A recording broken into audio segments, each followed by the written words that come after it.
त्यांना तिकीट मिळालंच पाहिजे. आम्ही इथून हलणार नाही तिकीट मिळाल्याशिवाय.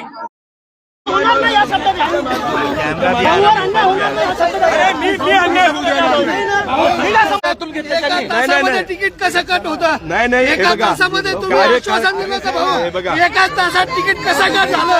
मला उत्तर द्या भाऊ. अतुल सावे, अतुल सावे, भगवत करेल. 25 वर्ष यांनी रक्त चुसलं, यांनी विधानसभा काढली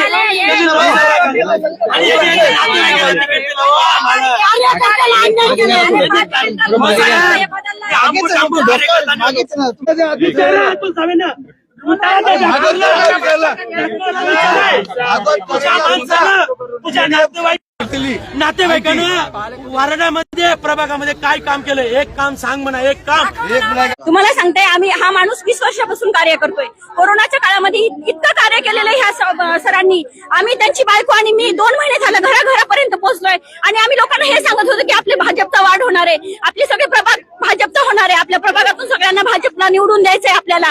आम्ही भाजपचा प्रचार करत होतो, कोणाचा पर्सनली प्रचार करत नव्हतो. आम्ही सांगत होतो की आपल्या वार्डामध्ये आपल्याला आपलं वार्ड सक्षम बनवायचा आहे, त्याच्यासाठी आपला वानखेडे तर आहेच, पण आपल्याला असा एक माणूस त्यांच्या बरोबरीला उभा करायचा आहे की जो प्रशांत दादा आपल्याला वानखेडे सारखाच आहे. पण त्या लोकांनी, ज्या माणसाला कोणीच ओळखत नाही त्या लोकांना तिकीट दिले आणि जो माणूस 5 वर्षाच्या मुलापासून 100-90 वर्षाच्या म्हाताऱ्यापर्यंत ज्या माणसाला ओळखतात त्या माणसाला तिकीट नाही दिला. वॉर्ड कोणता होता आणि कोण उमेदवार कोण? प्रभाग क्रमांक 2 आहे आमचा. प्रशांत बदाने पाटील हे आमचे हे होते, एक राजू वानखेडे होते, दुसरा म्हणजे 4 जण उभे होते. पण आम्ही ह्या 2च माणसाला ओळखतो. काय आम्हाला हे 2ही माणसं हवे होते, त्याच्यासाठी आम्ही पक्षाचा प्रचार केला. गणपती असो, सुखदुःख असो, प्रत्येकाच्या घराघरात जाणारा, प्रत्येकाला समजून घेणारा, प्रत्येकाला हात देणारा, मदतीचा हात देणारा असा माणूस जो आम्हाला पाहिजे होता. आम्ही सतत सांगत होतो, वार्डातले कितीतरी लोक वानखेडे सरांना मेसेज करत होते की आमच्या प्रभागातून, आपल्या प्रभागातून आम्हाला ह्या भागामध्ये प्रशांत बदाने पाटील पाहिजे. आज कमीत कमी तुम्ही सर्वे जर केला, आता सुद्धा सर्वे करा तुम्ही, तर 70% लोक नाही प्रशांत बदाने पाटील ओळखत असतील. त्यांनी आम्हाला 2:30 वाजेपर्यंत झुलवत ठेवलं आणि ऐनवेळेवर असं केलं. हा जो बदमाशपणा आहे या मंत्री लेवलच्या माणसाचा, हा लोकांशी, जनतेशी वागण्याचा.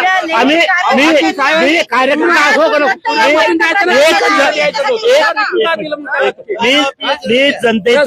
मी जनतेचा प्रतिनिधी बोलतोय.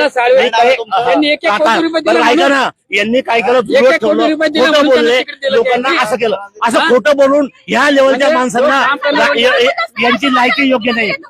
या ठीक आहे, हे सगळे योग्य आहे. हे बघा, ह्या भागवतकरांचे बीडचा पॅटर्न संभाजीनगर मध्ये जाण्यास सुरुवात केलेली आहे. याने फक्त वंजारी मराठा वाणे असा भेद तयार केला आहे तिथे, आणि त्याच्यामुळे आम्हाला पुढचं भविष्य आमचं अंधकारमय दिसतंय. त्यामुळे आम्हाला भागवतकरांविषयी विशेष नाराजी आहे. भागवतकरांनी हे करायलाच नाही पाहिजे होतं. बाबा तुम्ही शर्ट आक्रोश करताय, मग आमच्यावर अन्याय झालेला आहे. मी काही कार्यकर्ता नाहीये, मी एक सामान्य नागरिक वार्डातला.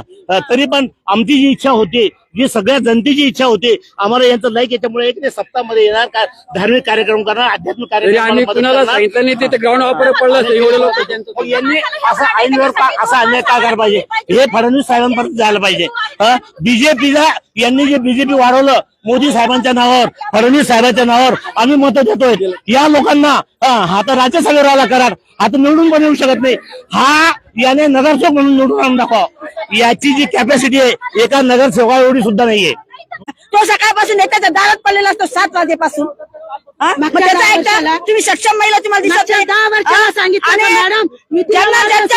ज्यांच्या आईला तिकीट दिलं त्या आई चालता येते, बेडवर वयस्कर बाई आहे, मग त्यांचा सर्व झाला का घरातल्या महिलेचा?